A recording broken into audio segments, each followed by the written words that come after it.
En la era de la hiperconexión digital en la que estamos, donde dependemos constantemente de satélites comerciales o de esos inmensos cables submarinos de fibra óptica para mandar un simple mensaje de texto, resulta fascinante imaginar otra realidad. Totalmente. Hablo de que existe una red global operando de forma casi invisible ahora mismo.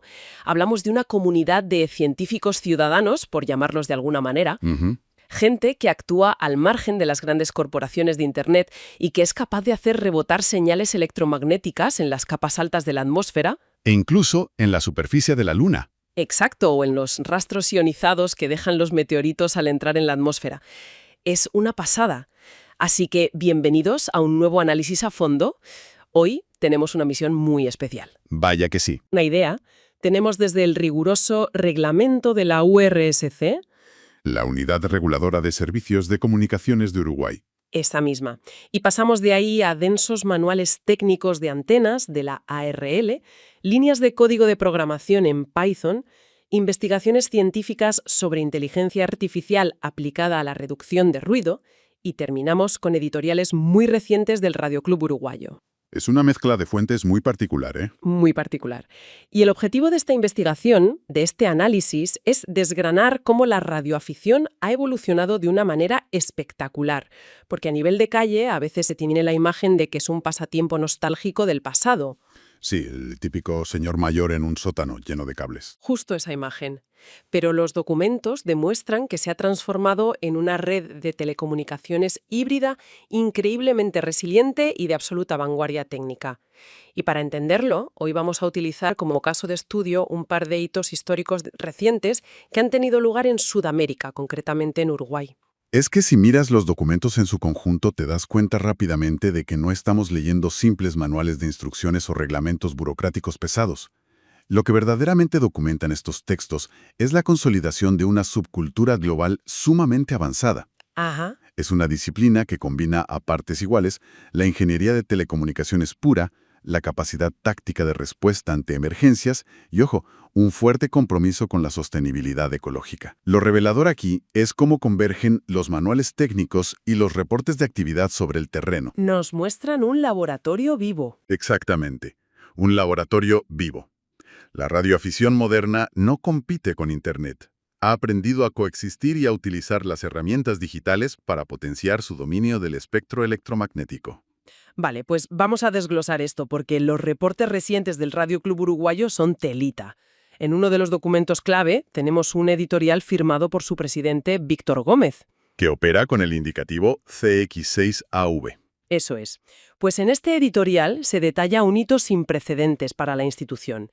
Relata el éxito rotundo de lo que ellos llaman el fin de semana de Faros. Ujú. Y resulta que por primera vez en la historia de este club lograron transmitir de forma simultánea desde dos puntos geográficos absolutamente estratégicos en Montevideo. Por un lado, el faro de Punta Brava, utilizando el indicativo especial CV1A, y por otro, la fortaleza del Cerro de Montevideo bajo el indicativo CV1C. Un despliegue logístico importante. Impresionante. Pero lo que más destaca el texto no es solo el tema técnico de montar antenas o la burocracia de gestionar permisos ante las autoridades. Lo que resalta es la dinámica humana. Claro. Los equipos de trabajo, que fueron organizados por la Subcomisión de Activaciones, eran enormemente heterogéneos. Mezclaban a operadores, veteranos, curtidos en 1000 batallas radioeléctricas, con las nuevas generaciones. Y eso rompe el mito del que hablábamos antes. Por completo. Según el reporte, el rápido aprendizaje y el desempeño de los más jóvenes fue sorprendente. Augura un futuro brillante para las próximas activaciones y fulmina la idea de que este es un mundo exclusivo para personas mayores retiradas. Es un apunte crucial. Lo fascinante aquí es cómo ese evento del fin de semana de Faros ilustra un concepto clave que atraviesa todas nuestras fuentes: la hibridación. A ver, explícanos un poco más esto de la hibridación. Pues los documentos nos muestran que el radioaficionado contemporáneo, en pleno año 2026, es un experimentador muy pragmático. Antiguamente la radio se usaba para absolutamente todo, incluso para charlar sobre cuestiones logísticas de a qué hora nos vemos o quién lleva los bocadillos. Ya, claro, saturando las frecuencias. Exacto. Hoy en día, según detalla el documento titulado Fundamentos, toda esa coordinación previa para ir a un faro El intercambio de fotografías de instalaciones o la resolución de dudas rápidas se realiza a través de bases de datos digitales y redes sociales. Grupos de WhatsApp o la aplicación esa Celo que mencionan. Celo, sí. Estos espacios actúan como un taller virtual. Pero espera un momento a ver si lo entiendo. ¿Me dices que son la red de seguridad por si cae Internet? ¿La última línea de defensa en comunicaciones mundiales? Y al mismo tiempo usan WhatsApp y grupos cerrados de Internet para coordinarse. ¿No es eso una vulnerabilidad enorme? Podría parecerlo. Quiero decir, si hay un apagón total, ¿cómo saben en qué frecuencia encontrarse si no tienen su grupo de WhatsApp para avisarse? Parece una paradoja enorme. Es una observación muy buena, y fíjate que los documentos abordan exactamente esa aparente contradicción. La clave está en la estricta separación de funciones. Ajá. Utilizan Internet para la logística del día a día, para el aprendizaje y la burocracia simplemente porque es eficiente. Pero el espectro radioeléctrico se reserva estrictamente para el desafío técnico, la experimentación pura y los protocolos de emergencia preestablecidos. Protocolos que no dependen de Internet. En absoluto. Es decir, Internet gestiona la comunidad en tiempos de paz, pero las ondas de radio y los sistemas autónomos se mantienen como la frontera técnica real y la red de seguridad. ¿Entendido? Vale. Y hablando de fronteras técnicas, hay otro hito histórico documentado aquí. Está gestionado por uno de los coordinadores de la subcomisión, Hugo, con indicativo CX5ABZ. Gracias a sus gestiones, Uruguay se ha integrado oficialmente en el programa internacional BOTA. Que significa Bunkers on the Air o búnkeres en el aire. Eso es. Y esto permite a los operadores transmitir bajo el prefijo CX-BOTA desde fortificaciones históricas, baterías de cañones, arsenales protegidos y fuertes amurallados. Que suena muy épico, pero técnicamente es una pesadilla. Claro, es que emitir una señal de radio desde el interior de un búnker de piedra maciza o desde la base de un faro rodeado de acantilados no debe ser moco de pavo. Imaginemos ir conduciendo por la montaña y de repente perder la señal de la radio FM o del móvil al cruzar un túnel o bajar a un valle. Supongo que se enfrentan a un problema idéntico. Es la analogía perfecta. Si revisamos la física de radiofrecuencia descrita en los manuales de la ARRL, que tenemos aquí, cuando estos equipos operan en frecuencias de VHF, es decir, muy alta frecuencia, por encima de los 30 MHz, o en UHF, la propagación depende predominantemente de lo que llamamos onda directa. ¿Necesitan línea de vista? Exactamente línea de vista. A diferencia de las bandas de onda corta que rebotan en la ionosfera para dar la vuelta al mundo, en VHF y UHF las gruesas paredes de un fuerte histórico de piedra o una colina bloquean completamente la señal, igual que cuando pierdes la cobertura del móvil en el coche. ¿Y cómo sortean eso? Porque en los textos mencionan un concepto que suena fascinante para solucionar esto, la difracción por filo de cuchillo, o knife edge diffraction. Ese es el término técnico, sí. Si lo he entendido bien leyendo el manual, cuando la onda de radio choca contra la cima afilada de una montaña o el borde superior del muro de piedra de una fortaleza, la señal se curva. ¿Se difracta? Eso se difracta sobre el obstáculo, derramándose hacia el otro lado, y esto permite que llegue al receptor aunque no haya una línea de visión directa. Es casi como si la onda de radio se asomara por encima del muro para seguir su camino. Es alucinante. Es física pura aplicada sobre el terreno. Y para lograr forzar esa difracción o para maximizar la línea de vista desde la costa, la elección de la antena es el factor más crítico. Los documentos explican que no vale llegar y montar cualquier equipo. Claro. En entornos costeros como el faro de Punta Brava, se suelen utilizar antenas verticales para tener una cobertura omnidireccional. Pero para comunicaciones a larga distancia y sortear obstáculos, optan por antenas directivas tipo Yagi-Uda. Que son las que tienen ese aspecto de espina de pescado que solíamos ver en los tejados para la televisión antigua, ¿no? Las mismas. Lo que hacen esas antenas es concentrar toda la energía irradiada en un haz muy estrecho, maximizando la ganancia de la señal. Y todo esto requiere planificación matemática. Los operadores no improvisan, realizan lo que se conoce como el presupuesto de enlace o link budget. El link budget. ¿Y en qué consiste exactamente ese presupuesto? Porque a cualquiera que nos escuche les sonará a contabilidad de empresa y no a telecomunicaciones. Bueno, es que es pura contabilidad, pero energética. Deben sumar meticulosamente la potencia de salida del transmisor y la ganancia direccional de la antena, y luego empezar a restar pérdidas. Restan la atenuación de los metros de cable coaxial. Exacto. La resistencia de cada conector físico, las condiciones atmosféricas, todo cuenta. Solo si el balance final de ese presupuesto es positivo, la comunicación será posible. Y lograr este nivel de ingeniería en pleno campo requiere además una estricta coordinación comunitaria. Ahí es donde entra la IARU. La Unión Internacional de Radioaficionados. Correcto.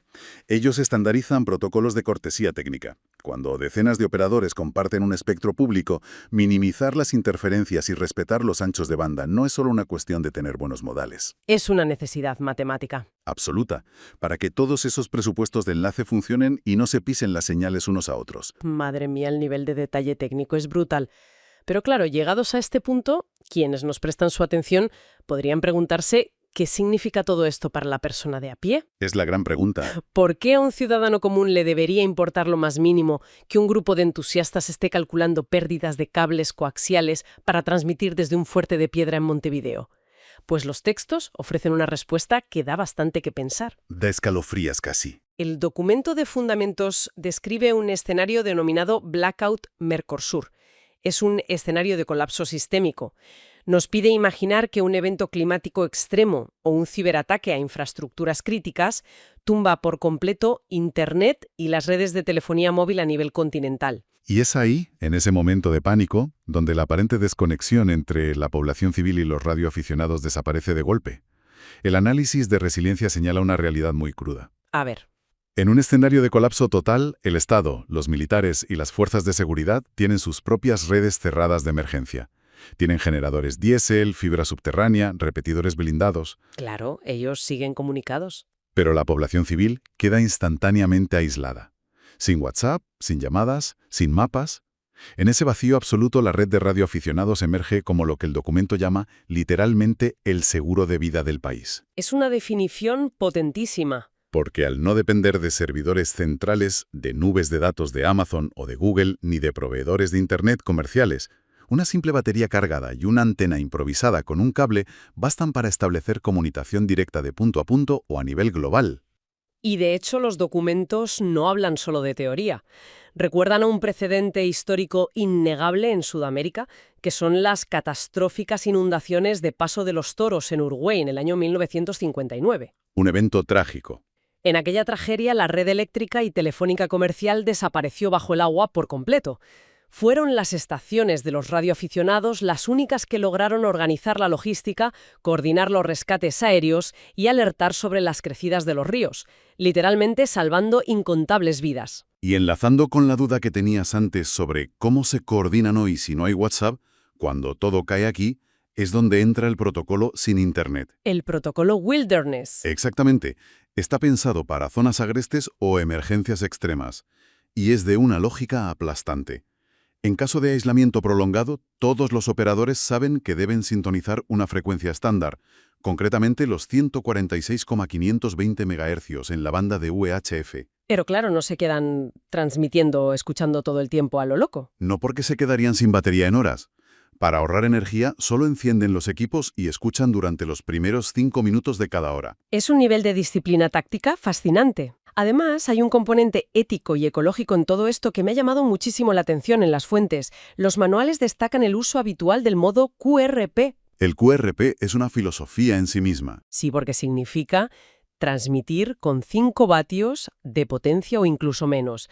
Para que se entienda en casa, estamos hablando de lograr comunicaciones a cientos o miles de kilómetros con la energía que usaría una bombilla LED pequeña.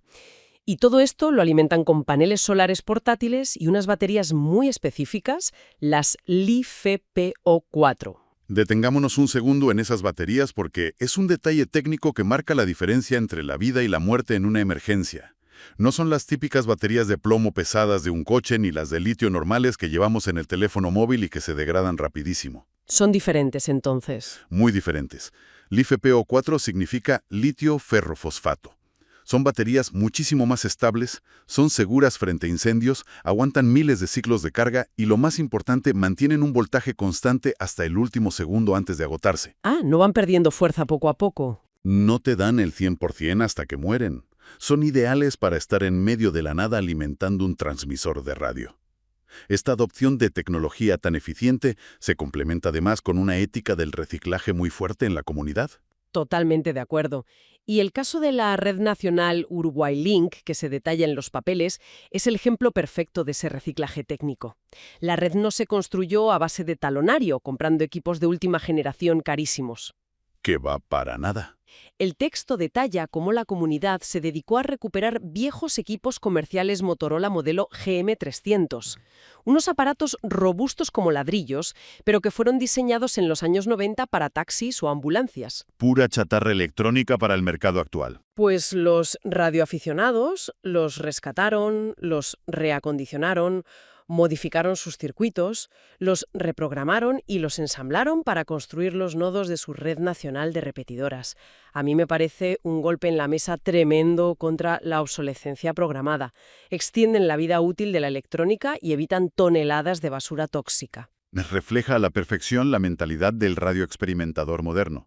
Entender la tecnología a nivel de hardware tan profundamente que puedes modificarla a voluntad. Pero ojo la evolución, no se detiene en rescatar radios de los 90. Y aquí es donde los documentos dan un giro que a mí personalmente me vuela la cabeza.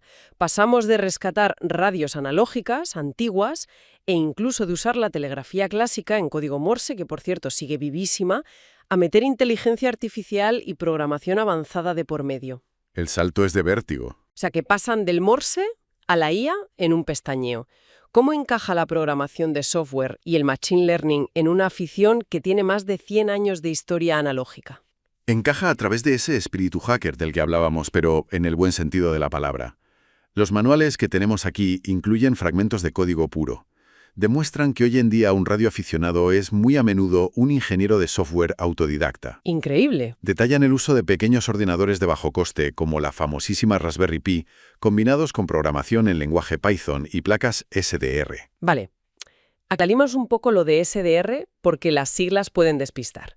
Significa radios definidas por software. Exacto. Para visualizarlo un poco, en lugar de tener un aparato pesado lleno de circuitos físicos, bobinas de cobre y condensadores soldados para sintonizar la radio, usas un chip receptor genérico del tamaño de un pendrive USB y dejas que el software del ordenador haga todo el trabajo duro de filtrado y de codificación. Es como pasar de revelar fotos en un cuarto oscuro lleno de químicos a usar simplemente los filtros de Instagram en una foto digital. Es una comparación clavada. Al pasar todo ese procesamiento físico al software, las posibilidades se vuelven infinitas de repente. Tenemos a la vista un script de Python diseñado específicamente para calcular con precisión milimétrica la longitud física que debe tener una antena. Y lo hacen utilizando operaciones matemáticas complejísimas basadas en la frecuencia exacta que quieren usar. Y no solo eso, utilizan este hardware que es muy barato y de código abierto para recibir telemetría directa de satélites meteorológicos que están en órbita o para procesar señales digitales tan tenues que el oído humano ni siquiera las detectaría. Y esa capacidad brutal de programar y trastear con el software nos lleva a la epopeya técnica de la red Uruguay Link. Se enfrentaron a un problema de ingeniería monumental. El temido síndrome de las islas digitales. Así lo llaman, sí. Resulta que en ese momento existían varios sistemas de voz digital de radioaficionados en el mercado. Estaba el sistema DMR, el de Star y el Fusion, de la marca Yaesu.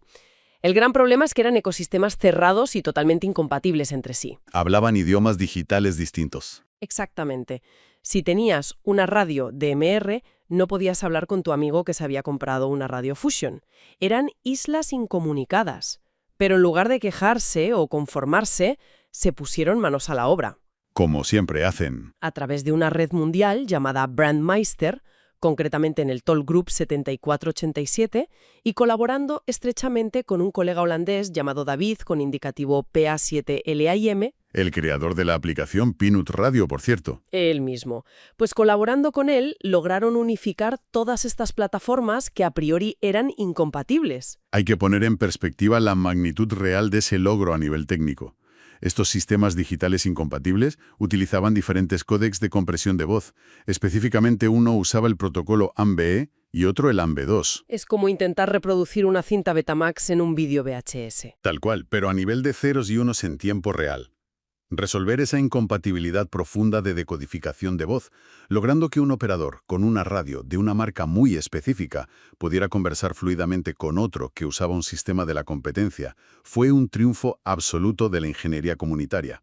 es que lograron interconectar servidores locales, reflectores internacionales e incluso aplicaciones en teléfonos móviles, creando una sala nacional multimodo. Una sala que a día de hoy sigue siendo un modelo de integración a nivel mundial. Es una barbaridad la capacidad de resolución de problemas que tienen. Y si pensábamos que eso era estar a la vanguardia, los artículos científicos de nuestra pila de documentos van todavía un paso más allá.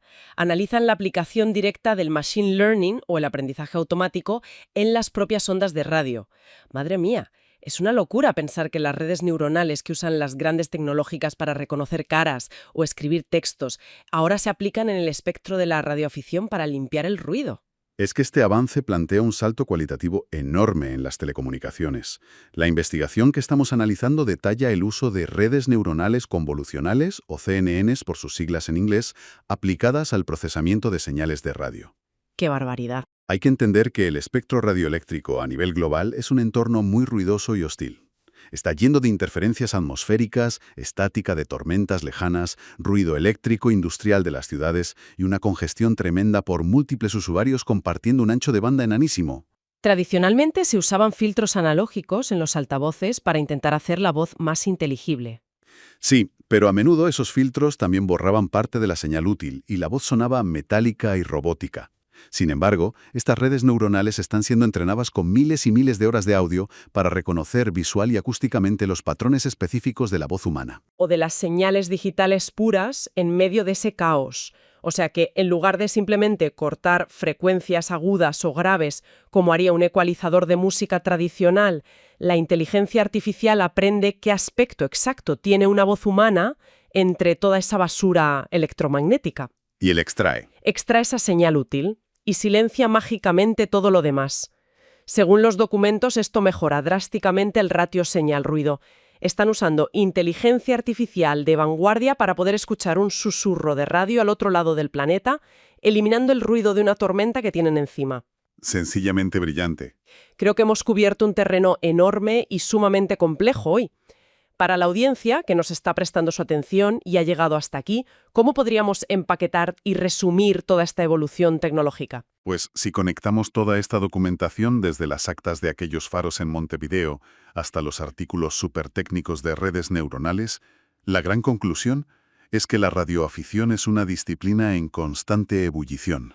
¿No está estancada? Para nada. Es una comunidad global y sumamente organizada que cumple una doble función vital hoy en día. Por un lado, preserva de forma práctica y manual el conocimiento físico y analógico fundamental de cómo funcionan las telecomunicaciones. ¿Saben cómo hacer una antena con un cable y un árbol? Literalmente. Y por otro lado, adoptan y dominan la vanguardia digital desde compilar código en Python hasta implementar IA, manteniendo siempre una capacidad de organización táctica y de resiliencia que es esencial para proteger a la sociedad civil en tiempos de crisis. Nos quedemos con esa imagen de resiliencia y avance constante. Pero para cerrar este análisis a fondo me gustaría plantear una reflexión final. Venga, a ver. Hoy hemos comprobado cómo esta comunidad se prepara exhaustivamente para mantener las comunicaciones cuando las infraestructuras de Internet fallen, utilizando baterías supereficientes, antenas calculadas al milímetro y protocolos estrictos. Pero fíjate en la gran ironía cósmica de todo esto. Te escucho. El mayor peligro para nuestra moderna red eléctrica, los satélites GPS y los cables de Internet hoy en día, no es un ciberataque, sino el clima espacial. Una tormenta solar masiva, una eyección de masa coronal del Sol, tiene el potencial de freír la red eléctrica de continentes enteros y devolvernos a la edad de piedra digital en cuestión de horas. Como el famoso evento Carrington. Exactamente igual. Sin embargo, esa misma radiación solar intensa, que destruiría Internet, es exactamente la energía que sobrecarga e ioniza las capas altas de nuestra atmósfera, mejorando espectacularmente la propagación de las ondas de radio de alta frecuencia. Desde luego. En el hipotético caso de que el Sol decida apagar nuestra frágil civilización digital, ¿qué pasaría si resulta que las únicas personas en el mundo capaces de coordinar la reconstrucción global son aquellos a los que, irónicamente, la misma tormenta solar les acaba de proporcionar las mejores condiciones de transmisión de todas sus vidas? Un concepto apasionante para reflexionar. Desde luego que lo es. Hasta nuestro próximo análisis a fondo.